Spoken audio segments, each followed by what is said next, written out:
पश्चिम आशियातील वाढत्या तणावामुळे आणि इराण-इस्रायल युद्धाच्या पार्श्वभूमीवर भारताकडे आता फक्त 25 दिवसाचा क्रूड ऑइल म्हणजेच कच्चे तेल आणि रिफाइंड ऑइलचा साठा शिल्लक आहे.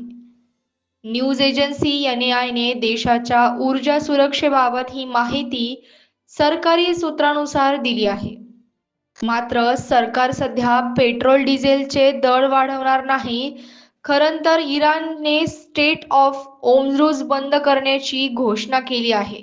तसेच इराणच्या सैन्याने इशारा दिला आहे की या मार्गातून कोणतेही जहाज गेल्यास त्याला आग लावली जाईल. ओमान आणि इराण दरम्यान असलेला हा मार्ग जगातील तेल व्यवसायासाठी महत्त्वाचा मानला जातो. होर्मुझ मार्ग बंद झाल्यामुळे जगातील अनेक देशांच्या तेल पुरवठ्यावर परिणाम होईल, ज्यात भारतासह आशियाई देशांवर सर्वाधिक परिणाम होईल. हा मार्ग बंद झाल्यामुळे जगातील बाजारात कच्च्या तेलाच्या किमतीही $100 प्रति बॅरलच्या पुढे जाऊ शकतात.